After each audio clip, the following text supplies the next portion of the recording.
No dear, no jinx.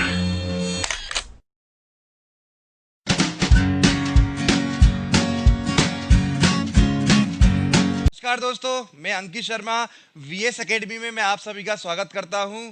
जैसे कि मैंने आपको यस्टरडे वीडियो में कहा था कि आज मैं अपना नया वीडियो अपलोड करूंगा, तो आज मैं आपको हिंदी का बेसिक वीडियो अपलोड कर रहा हूं। और सभी वीडियो जो देख रहे हैं, सभी स्टूडेंट जो वीडियो देख रहे हैं, मैं उन सभी से अनुरोध करता हूं कि मेरा ये वाला वीडियो जरूर देखना।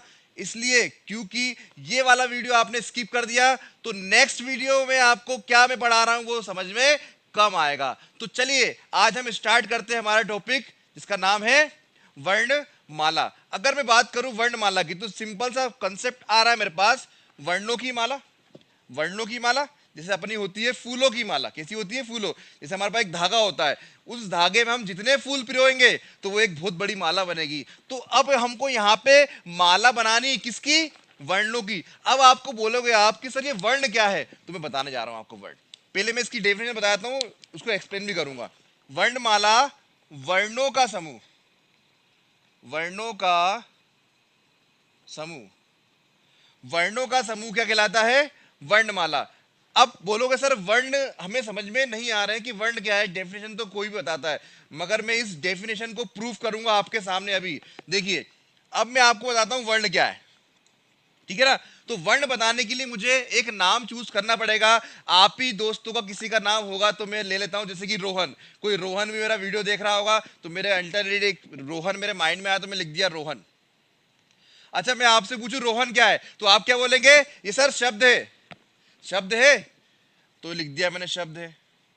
अब मुझे बताइए आप सर वर्ण पढ़ा रहे हो कि शब्द पढ़ा रहे हो? बस यही तो मिला हुआ है। देखिए शब्द में आपसे पूछूंगा कितने वर्ण दिख रहे हैं आपको, तो आप क्या बोलेंगे? सर रा दिख रहा है, हा दिख रहा है और ना दिख रहा है।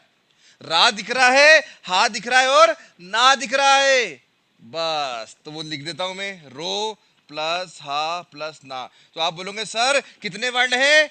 3 वर्ण हैं। और मैं बोलूंगा बच्चों तुम सब गलत हो, ये 3 वर्ण नहीं है, ये क्या है? अक्षर। क्या है ये? अक्षर। क्लियर? तो देखिए हमको वर्ण पढ़ना है। अब वर्ण क्या होते हैं देखते हैं। अब जो रा है, एक बात कि जब हम वर्णमाला पढ़ते हैं, वर्णमाला के भेद में आपको बाद में बताऊंगा, ठीक है ना। आपने सुना होगा स्वर, सुना है स्वर, जिसको हम इंग्लिश में बोलते हैं वॉवेल, हिंदी में उसे हम बोलते हैं स्वर। तो हिंदी में जो स्वर होते हैं वो कितने होते हैं? 11। कितने होते हैं? हमारी हिंदी वर्णमाला में स्वरों की संख्या कितनी होती है? 11 होती है, ठीक है ना। कौन कौन सी होती है आप सभी को मालूम होगा, जैसे कि आ, ई, ऊ, ए आई, ओ औ और री। देख लीजिए 4 4 8 और 3 11। तो हिंदी वर्णमाला में स्वरों की संख्या कितनी होती है? 11 होती है। अब मुझे बताइए रा हा और ना में ये दिख रहा है आपको क्या? आप बोलेंगे सर नहीं दिख रहा है। आपको उसकी क्या मात्रा दिख रही है? डायरेक्ट आपको ये वर्ण नहीं दिख रहा है। तो याद रखना स्वरों के अंदर यही क्वालिटी होती है, ये डायरेक्ट भी आते हैं और ये किसी अन्य वर्ण, अन्य वर्ण मतलब जैसे रा हो गया, अब ये भी वर्ण है रा, मगर ये होता है व्यंजन। और एक बात याद रखना, व्यंजन होते हैं लंगड़े। कैसे होते हैं? लंगड़े होते हैं, उनकी कोई मात्रा नहीं होती है। मात्रा किसकी होती है? ओनली। और हमारे हिंदी वर्णमाला में कितने स्वर हैं? इनके अलावा स्वर नहीं। क्लियर? तो अब आपको बता दो मैंने इधर अक्षर क्यों लिखा था, अब आपको समझ में आ जाएगा। तो जैसे कि मैंने रा लिखा है, अभी मैंने बोला था रा का ओरिजिनल रूप ये है ही नहीं। रा का ओरिजिनल रूप क्या है? ये है रा के नीचे हल रेखा। ये हल रेखा, इसे हल रेखा बोलते हैं। ये लग जाए इसका मतलब है रा क्या हो गया? आधा हो गया, मतलब उस पर अब कोई भी स्वर नहीं है। तो जैसे ही मैंने रा को स्वर रहित करा, तो देखिए अब इस पे स्वर कौन सा लगा हुआ है? इनमें से कौन सा लगा है? तो आप बोलेंगे सर ये वाला लगा है छोटा ओ, तो निकाल दिया। देख लीजिए इससे मैंने 2 बना दिए। अब हा आप लोग बता ही देंगे, हा का ओरिजिनल रूप ये होता है। अब जिसका कोई नहीं होता है उसका होता है छोटा आ। तो इस पे कौन सा स्वर चिपका हुआ है?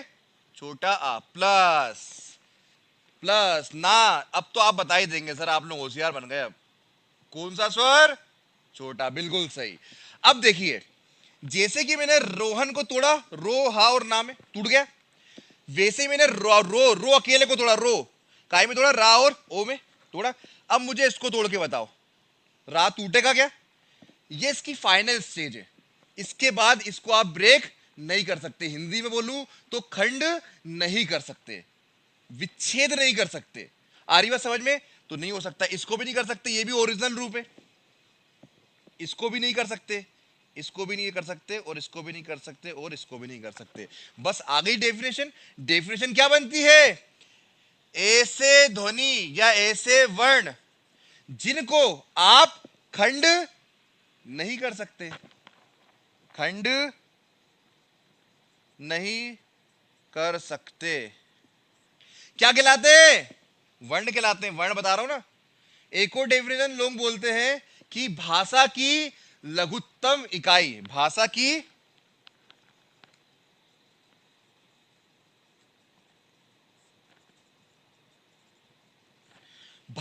लघुत्तम इकाई, ये भी वर्ण की डेफिनेशन। देखो प्रूफ करता हूं, हर चीज प्रूफ करूंगा, ऐसे हवा में बातें नहीं करूंगा मैं। भाषा की लघुत्तम इकाई, देखना मेरी बात। मैंने रोहन बोला तो रोहन के लिए मुझे रो लगा, हा लगा, ना लगा, लगा। रो के लिए मुझे क्या लगा? रा और ओ लगा, लगा ना। तो मैंने स्टार्ट गाई से करा, इधर से, इसके बाद हो रहा है ब्रेक, नहीं हो रहा, तो मतलब सबसे छोटा यही हो गया ना, क्योंकि इसके नीचे कोई चीज है ही नहीं अब, तो सबसे छोटा हो गया। अब देखो, वर्णों से मैंने क्या बनाए? अक्षर, अक्षर से क्या बनाया? शब्द। अब देखो, रोहन अच्छा लड़का है। अच्छा, अब मैं बोलूं कि ये पूरा क्या है, तो आप क्या बोलोगे? वाक्य है। क्या बोलोगे? वाक्य, इंग्लिश में सेंटेंस। क्या बोलोगे आप? अब मुझे बताओ आप, जो मैंने ये वाक्य बनाया इस पे क्या ऐड करा है? ये तो आपको मालूम है क्या है? शब्द। तो ये क्या है? ये भी तो शब्द है। ये क्या है? ये भी तो शब्द है। तो वर्णों का समूह आप अक्षर भी कह सकते हो, या वर्णों का सार्थक समूह आप शब्द भी कह सकते हो। शब्दों का सार्थक समूह क्या कहलाएगा? ये लिखा हुआ है। अच्छा, मैं इसके नीचे एक और वाक्य लिख दूंगा, ऐसे करके 3-4 वाक्य लिख दूंगा, तो क्या बन जाएगा? उपवाक्य। भैया एक से अधिक वाक्य मतलब 2 उपवाक्य से मिलकर भी तो एक सेंटेंस बनता है। और वाक्य को मैं बढ़ा दूंगा, एक पैराग्राफ कर दूंगा, तो क्या हो जाएगा? गद्यांश या पद्यांश। तो देखिए, समझना मेरी बात, बता रहा हूं मैं भाषा कैसे बनती है। वर्णों का समूह अक्षर भी कहलाता है, और वर्णों का सार्थक समूह शब्द। शब्दों का समूह क्या कहलाता है? वाक्य। और वाक्यों का समूह क्या कहलाता है? गद्यांश या पद्यांश। अब मैं बहुत सारे वाक्यों को कंसाइज कर लूं या एकत्रित कर लूं, तो वाक्य क्या बन जाएंगे? गद्यांश या पद्यांश। और मैं गद्यांश और पद्यांशों को एकत्रित कर दूंगा, तो क्या बन जाएंगे? कहानी या निबंध। और मैं निबंध और कहानियों को एकत्रित कर दूंगा, जोड़ दूंगा, तो क्या बन जाएंगे? उपन्यास। और मैं उपन्यासों को संग्रहित कर लूंगा, तो क्या बन जाएंगे? महाकाव्य। महाकाव्य बन जाएंगे। और हिंदी में महाकाव्य से बड़ा कुछ होता नहीं है, आपको जैसे मालूम है, क्योंकि हमारा विश्व का सबसे बड़ा महाकाव्य कौन सा है? महाभारत है, जैसे आप सबको मालूम है, ठीक है ना। तो देखिए, महाभारत मैंने किसी भाषा में लिखा होगा, किसी ना किसी भाषा में लिखा होगा, तो वही भाषा की शुरुआत कहां से करी थी मैंने? आपको कर दी ना, वर्ण से अक्षर, अक्षर से शब्द, शब्द से वाक्य, वाक्य से गद्यांश पद्यांश, गद्यांश पद्यांश से निबंध कहानी, निबंध कहानी से उपन्यास, उपन्यास से महाकाव्य। देखिए, सबकी इकाई कहां से हो रही है? वर्ण से। इसीलिए मैंने इसको बोला था भाषा की लघुत्तम इकाई क्या कहलाती है। कोई भी भाषा निर्माण के लिए हमें काय से गुजरना पड़ेगा? सबसे पहले वर्ण। वर्ण बनाएंगे अक्षर, अक्षर बनाएंगे शब्द। आ रही मेरी बात समझ में? तो ये 2 डेफिनेशन है। ऐसे वर्ण जो खंड नहीं कर सकते, इनका विच्छेद नहीं कर सकता, तो ये वर्ण की डेफिनेशन है। लघुत्तम इकाई मतलब, लघुत्तम इकाई का मतलब है शुरुआत कहां से कर रहा हूं मैं? लास्ट, इससे, या इसके बाद अब ये ब्रेक नहीं हो रहा, मतलब छोटा हो गया सबसे। क्लियर? अक्षर में देखिए, अब मुझे बताइए अक्षर की डेफिनेशन क्या होगी? अक्षर मुख से निकलने वाली ध्वनि को अक्षर बोलते हैं। और मुख से निकलने वाली सबसे छोटी ध्वनि कौन सी होती है? वर्ण। देखो, 2 चीज बोल रहा हूं मैं, मुख से ये भी निकल रहा है और ये भी निकल रहा है, मगर मैं इस दोनों में बोल दूंगा सबसे छोटी कौन सी है, तो अक्षर नहीं बोलूंगा मैं, क्या बोलूंगा? वर्ण। क्योंकि मैं अक्षर को ब्रेक कर रहा हूं, ब्रेक कर रहा हूं मतलब वो खंड हो रही है, और खंड हो रही है तो वर्ण नहीं कहलाएगी वो। मगर हम जैसे छंद पढ़ते हैं, अलंकार पढ़ते हैं, छंदों में मैं इसको वर्ण बोलता हूं, क्योंकि छंदों में आती है मात्रा, मात्रा की वैल्यू होती है ना, और हमारे पास व्यंजन में मात्रा नहीं होती, इसलिए व्यंजन को छंद में वर्ण की कैटेगरी में नहीं रखा गया है। हाँ, अगर वो व्यंजन किसी स्वर के साथ समावेश करके बन जाएगा तो उसको मैं बोलूंगा वर्ण। आ रही बात समझ में? क्लियर? देखिए, तो वर्ण क्या बोला मैंने? अक्षर की डेफिनेशन, मुख से निकलने वाली ध्वनि क्या कहलाएगी? अक्षर। मगर यही बोल दूं मुख से निकलने वाली सबसे छोटी ध्वनि क्या कहलाएगी? तो आप बोलेंगे वर्ण। ठीक है ना? अक्षर का एक और चीज बता दो। अच्छा मुझे बताओ, ये अक्षर में क्या चीज दिख रही है आपको? किन दो चीजों का समावेश दिख रहा है बताइए मुझे। ये रा में क्या है? एक तो रा तो है, और क्या है? छोटा ओ। मतलब अक्षर क्या है? स्वर और व्यंजन का समावेश। स्वर व्यंजन को संयुक्त कर दूंगा तो अक्षर बन जाएंगे। जैसे कि मैं एग्जांपल दे रहा हूं, मैंने लिखा ये का। अब आप मुझे बताइए ये अक्षर है कि शब्द? अब अक्षर है कि वर्ण है? तो आप क्या बोलेंगे? वर्ण है। जो बच्चे पढ़ते नहीं है, हाँ कहीं कहीं इनको वर्ण भी बोला गया है, बताऊंगा क्यों बोला गया है, मगर मेरे हिसाब से ये अक्षर है, वर्ण नहीं है। क्यों नहीं है? क्योंकि सर ये का जो है ना तो प्रॉपर व्यंजन है ना तो प्रॉपर स्वर है। ओ भाई, आप बोलते हो वर्णमाला, वर्णमाला के तीन भेद पढ़ते हो, एक स्वर, एक व्यंजन और एक अयोगवा, पढ़ते हो ना तो ये स्वर है ना तो ये व्यंजन है। तो और ना ही ये, इसको तो मैं खंड कर सकता हूं, अखंडित भी नहीं। देखो कैसे कर रहा हूं, छोटा का ओरिजिनल रूप ये। देखो इसके अलावा हिंदी में जो कुछ दिख जाए वो व्यंजन, इसके अलावा। आ रही बात समझ में? अब देखिए मैंने यहां लिखा है इकाई। इकाई में देखो ई आ रहा है, इसको किसी अन्य वर्ण की आवश्यकता नहीं पड़ती है। इसकी डेफिनेशन भी आपको मैं बताऊंगा। ठीक है ना? का कौन सा स्वर चिपका है? जिसका कोई नहीं होता उसका कौन होता है?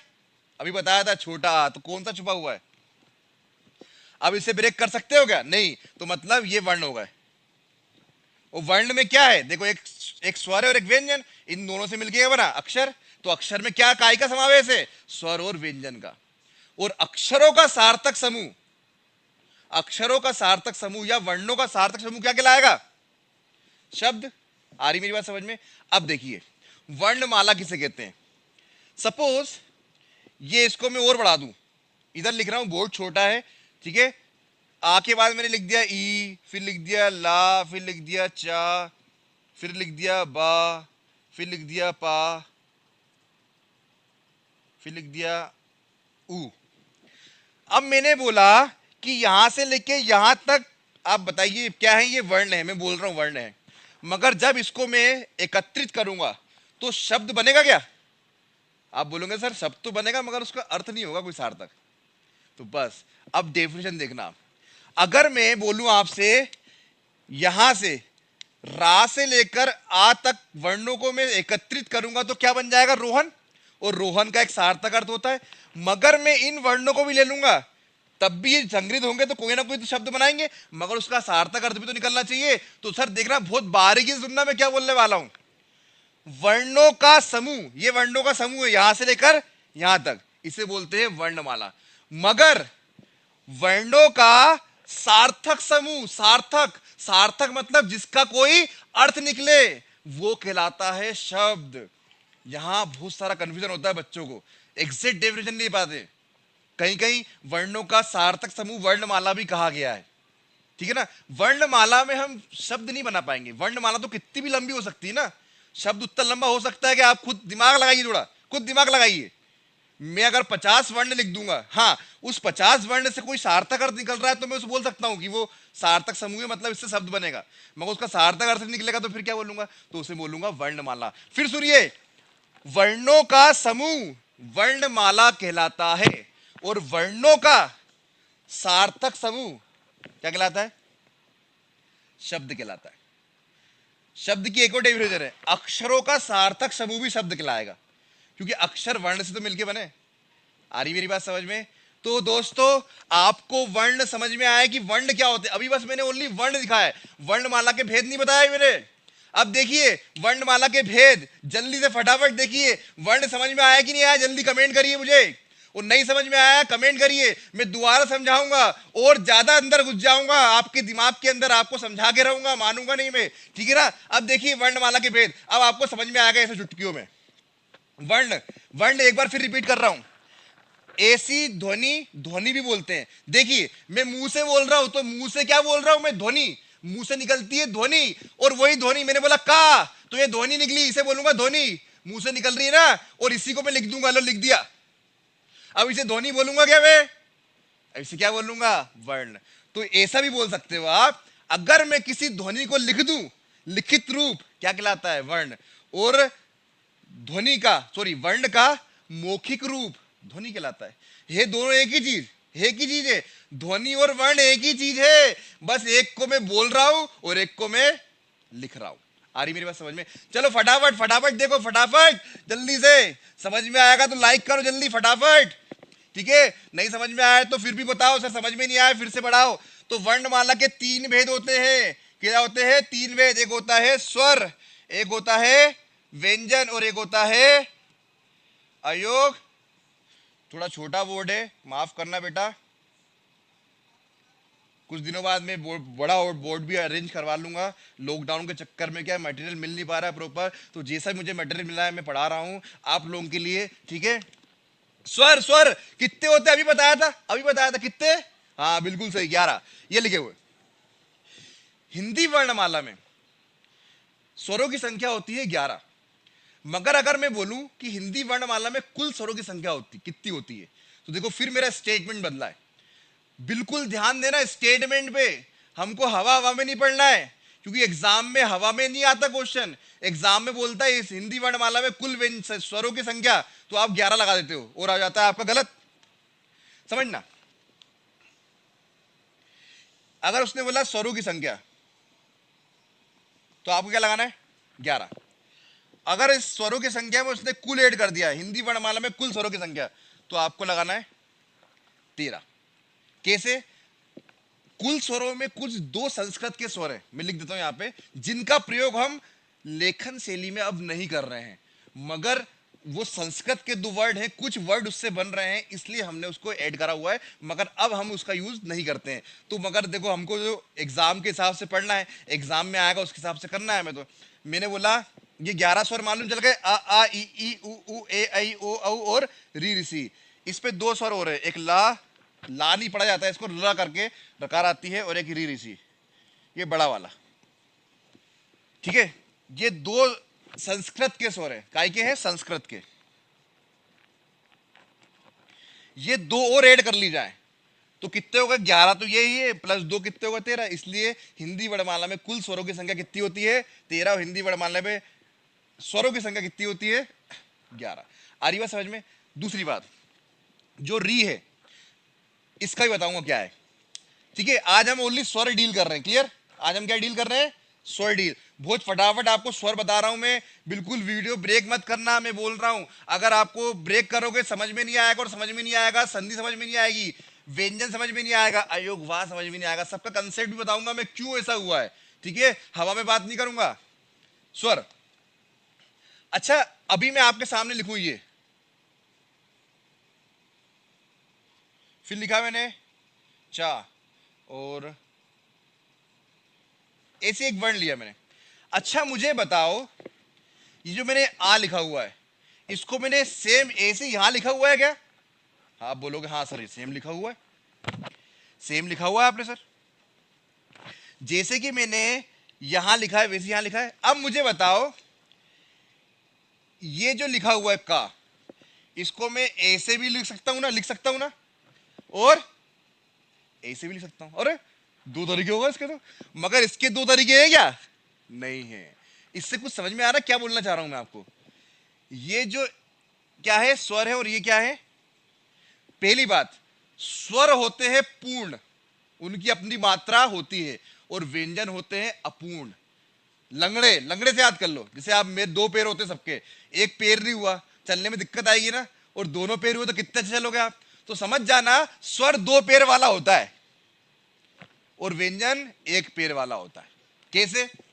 स्वर स्वतंत्र ध्वनि होती है, हिंदी वर्णमाला की स्वतंत्र ध्वनि, जिन्हें लिखने पढ़ने बोलने के लिए अन्य वर्ण पर डिपेंड नहीं होना पड़ता। देख लो डिपेंड है क्या? ये तो खुद दूसरे को क्या कर रहा है, सहायता कर रहा है। किसको? ये होते हैं व्यंजन।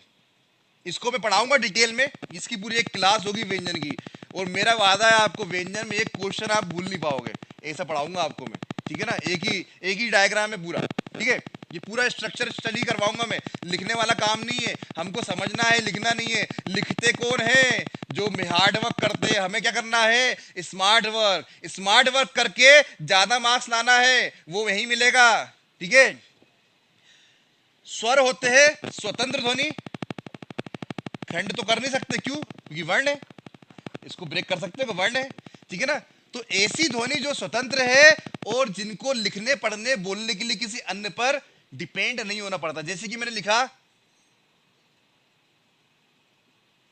अब देखिए ये दो लिखे शब्द मैंने, इकाई, तो इकाई, ये देखो ई कैसा है, कोई अन्य वर्ण दिख रहा है उसके ऊपर? नहीं दिख रहा, इसको दिख रहा है, मगर ये देखो पकड़ा गया, का दिख रहा है, क्या दिख रहा है? बड़ा और ये हो गया लंगड़ा, लंगड़ा हो गया लंगड़ा। अभी लंगड़ा खा भी रहे होंगे आप, आम, आ रही बात समझ में, ठीक है। तो ये देखो हो गया लंगड़ा, ये हुआ लंगड़ा, इसका ओरिजिनल रूप आ गया, ये वैसा भी यहाँ पर है, यहाँ भी ऐसा ही। तो वो ही समझाना चाह रहा हूँ, बहुत अंदर से पढ़ना, दिमाग लगाना, बहुत सरल चीज है, बहुत सरल चीज। जो टफ समझते हैं बिल्कुल टफ नहीं है, मैं उसको सरल कर दूंगा।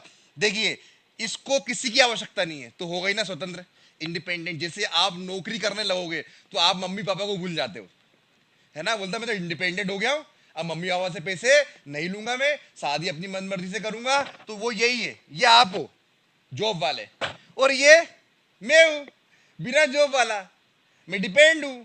आ रही बात समझ में? आ रही बात समझ में? और जब आप छोटे थे तब आप क्या थे? ये, जब आप बचपन छोटे थे ना तब आप ये थे, आप मम्मी पापा पर डिपेंड थे, उनके बिना आपका काम हो रहा था क्या? ऐसे समझ लीजिए उसे। अगर भाषा में समझ में नहीं आ रहा है तो मेरे पास लाखों एग्जाम्पल है समझाने के लिए, आपको मैं समझा के ही रहूंगा, बिल्कुल टेंशन मत लेना, ठीक है ना। ये पापा है और ये आप हो। जब बचपन में आप क्या थे? इंडिपेंडेंट, सॉरी डिपेंडेंट थे, किस पर? पापा में। वो पापा स्वतंत्र थे, है ना, कहीं भी जा रहे थे, कर रहे थे। तो स्वर क्या होती है? स्वतंत्र ध्वनि होती है, किस अन्य वर्ण पर डिपेंड नहीं होती है। मगर वही अगर मैं उल्टा बोलूं, ऐसी ध्वनि जिन्हें लिखने पढ़ने और बोलने के लिए किस पे डिपेंड होना पड़ता है, क्या है ये? स्वर। जिसे लिखने बोलने और पढ़ने पर स्वर पर डिपेंड होना पड़ता है, वो क्या कहलाती है? अगर इनसे स्वर निकाल दिया जाए तो ये क्या हो जाते हैं? लंगड़े हो जाते हैं। क्या हो जाते हैं? देखो हो गया लंगड़ा, आधा, लंगड़े का मतलब होता है आधा। देखिए मैं इस लैंग्वेज का यूज, आप बोल रहे हो सर आप हिंदी की टीचर है, काय के टीचर है, मेरी बात समझना। अगर मैं हिंदी लैंग्वेज, हिंदी के रूप में आपको समझाऊंगा, एक भाषा बताऊंगा, तो आपको समझ में कम आएगा, क्योंकि आज आप वो भाषा सुनना चाहते हैं जो आपको ऑडेबल हो, सुनने लायक हो, ठीक है, वही सुना रहा हूं आपको। नहीं तो आप ये मत समझना कि मैं हिंदी का टीचर नहीं हूं, मैं आपको हिंदी में भी एक्सप्लेन कर सकता हूं, अच्छे अच्छे शब्दों का यूज कर सकता हूं, मगर मुझे मालूम है उसमें आप लोग कम समझ पाएंगे। मुझे मालूम है, मैं भी कम समझ पाया था जब मैंने हिंदी पढ़ी थी। तो ये मैंने खुद इसलिए डेवलप करी है कि मेरे इंजीनियर भाई लोग भी देख रहे हैं, यहाँ पे इंजीनियर स्टूडेंट भी देख रहे हैं, उनके लिए बहुत इजीली होगी ये लैंग्वेज। आ रही बात समझ में? लैंग्वेज वो यूज करो जो बच्चे को समझ में आए, वो यूज मत करो जो बच्चे को समझ में नहीं आए, याद रखना ये चीज, ठीक है ना। तो इसलिए ऐसी लैंग्वेज यूज कर रहा हूं, आपको समझाने के लिए कर रहा हूं, ठीक है। तो स्वर स्वतंत्र ध्वनि किसी पे डिपेंड नहीं होते, वो स्वर कहलाते हैं, ठीक है। और व्यंजन उल्टा, ये किस पे डिपेंड होते हैं? स्वरों पे, बिना स्वर के तो ये लंगड़े होते हैं। तो मेरे बच्चों ये वो आप बताओ, आपको स्वर की डेफिनेशन समझ में आई कि नहीं आई? व्यंजन की आई कि नहीं आई? वर्ण समझ में आया? वर्ण। अब देखिए वर्ण में आपको विच्छेद करना भी आ गया होगा, और क्योंकि एग्जाम में, एमपीएसआई के एग्जाम में वर्ण विच्छेद पूछ लिया जाता है, सॉरी शब्द विच्छेद पूछ लिया जाता है। वो कोई शब्द देता है, उसको बोलता है इसको वर्णों में विच्छेद करिए, आप ही करेंगे, देखना आप ही करेंगे। ये रफ कर दूं, चलिए देखिए, मैंने लिखा, एक छोटा नाम लेता हूं मैं, राम। राम लिखा, मुझे इनमें से कोई भी नहीं दिख रहा है। दिख रहा है क्या इनमें से कोई? छुप के आते हैं ये, हिडनली चैरिटी देते हैं, बड़े लोग हैं ना, क्योंकि ठीक है बड़े लोग शो ऑफ नहीं करते हैं। मेरे को तो बस रा दिख रहा है, और क्या दिख रहा है? मगर फिर मैंने बताया इनके अलावा तो कोई स्वर होता ही नहीं है, तो मतलब ये क्या है? व्यंजन। अरे व्यंजन है तो सर ये तो लंगड़े होते हैं, चलो लंगड़े कर दे इनको, कर दिया लंगड़ा। मगर लंगड़ा करा और ये डंडा क्यों करा है? इस डंडे का मुझे क्या करना पड़ेगा? बड़ा आ करना पड़ेगा। अब देखो स्वर अलग हो गया, व्यंजन अलग हो गया, इन दोनों ने मिलके क्या बनाया? रा। अब प्लस मां, जिसका कोई नहीं होता उसका कौन होता है? छोटा आ। तो देख लो, लंगड़ा कर दिया। अब हो गया ये व्यंजन। ये व्यंजन नहीं है, याद रखना, ये अक्षर है, ठीक है? प्लस छोटा आ। तो ये सबने मिलके बनाया राम। क्या बनाया? राम। देखिए अब थोड़ा बड़ा लूं, बड़ा,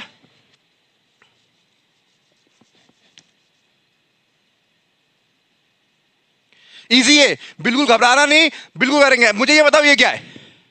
स्वर। और मुझे ये बताओ, स्वर को बोलने लिखने के लिए किसी अन्य वर्ण की आवश्यकता होती है क्या? नहीं होती ना।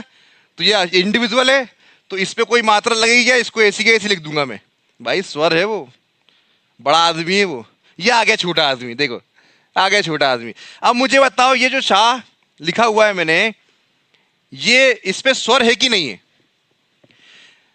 अगर इसको मैं ए से लिखता तो स्वर होता, क्योंकि ये पूरा लिखा हुआ है।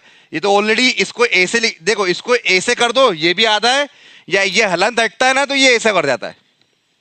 तो आधा की पूरा, आधा सर लिख दिया। इसको ए से लिख दो या फिर ऐसे करके हलन लगा, दोनों एक ही चीज है, ठीक है ना? मैंने ऐसे कर दिया। प्लस वाह वाह वाह, स्वर की व्यंजन। आप बोलोगे सर व्यंजन है, तो व्यंजन है तो करो लंगड़ा, लंगड़ा करो, लंगड़ा करा तो लंगड़ा करा। और ऐसे लिख नहीं सकता इसको मैं, मतलब इसमें कोई ना कोई स्वर है। कौन सा स्वर है? जिसका कोई नहीं उसका कौन होता है? छोटा होता है।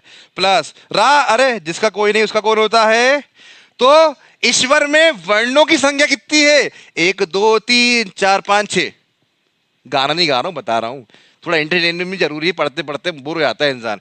1 2 3 4 5 6। ईश्वर शब्द में कितने वर्ण हैं? 1 2 3 4 5 6 वर्ण। आ रही मेरे पास समझ में? तोड़ दिया। अब देखना, एक और शब्द लिख रहा हूं मैं, शिक्षा। ये आपका होमवर्क रहेगा, इसको आपको ब्रेक करना है। और ये अभी मत ब्रेक करना, जब मैं आपको व्यंजन पढ़ा दूंगा ना तब ब्रेक करना है इसको। क्यों? क्योंकि इस पे आ गया है छा छतरी का। और ये छा छतरी का पता है क्या है? संयुक्त व्यंजन है। इसके अंदर 2 वर्ण है, ये 2 वर्णों से मिलकर बना एक वर्ण है। मेरी बात समझना। तो इसके लिए जो इसका, इसके अंदर जो 2 वर्ण है वो पहले बताऊंगा, तभी तो आप ब्रेक कर पाओगे। नहीं तो लोग पता है भी क्या करेंगे, इसको ऐसे करेंगे। शाह आधा होता है, कौन सा स्वर चिपका है? छोटी ई कर दी। ओ सॉरी, देखो गलती कर दी मैंने, शाह पूरा कर दिया, ऐसे करना था मुझे। बस ये याद रखना, अगर आपने एग्जाम में ये नहीं लगाया तो आपका पूरा गलत हो जाएगा, एक भी मार्क्स नहीं मिलेंगे, कुछ भी नहीं मिलेगा, वो तो 1 नंबर मिलने गए वो। अब लोग पता क्या करेंगे? छा छतरी का ऐसे कर देंगे, हलन लगा देंगे, और यहां कौन सा लगा है? बड़ा आ। ऐसा नहीं करना है आपको, क्योंकि छा छतरी का कोई वर्ण होता ही नहीं है व्यंजन के अंदर। ये 2 व्यंजनों से मिलके बनता है। आ रही बात समझ में? इसलिए मैं डायरेक्ट इसको ऐसा नहीं लिख सकता हूं। क्लियर? तो आपको स्वर समझ में आ गए, वर्ण समझ में आ गए, ठीक है ना? अगला जो मेरा वीडियो रहेगा वो स्वरों का वर्गीकरण रहेगा, वो अपन पूरा अच्छे डिटेल में पढ़ेंगे स्वरों को, और ठीक है ना? क्योंकि ध्वनि है और मुंह से निकल रही है, अब मुंह के कौन कौन से हिस्सों से निकल रही है वो बताऊंगा मैं, वो होता है स्वरों का वर्गीकरण। ऐसी जब वर्गीकरण पढ़ा दूंगा तब मैं आऊंगा काई में? व्यंजन। काई में आऊंगा? व्यंजन का भी अपन वर्गीकरण पढ़ेंगे, ठीक है? तो आज के लिए आपको मैं इतना ही पढ़ा रहा हूं। नेक्स्ट वीडियो का मेरा वेट करें, वो मैं बहुत जल्दी, मतलब कल तक फिर अपलोड कर दूंगा आपके लिए। हाँ, फिर कह रहा हूं ये वीडियो देखेंगे तभी आगे वाला वीडियो समझ में आएगा, नहीं तो नहीं समझ में आएगा, बिल्कुल नहीं समझ में आएगा, ठीक है ना? चलिए, फिर से मैं अंकित शर्मा आप सभी को धन्यवाद बोलता हूं कि आपने मेरा वीडियो देखा। अच्छा लगे तो लाइक करना, ठीक है? चलिए, धन्यवाद।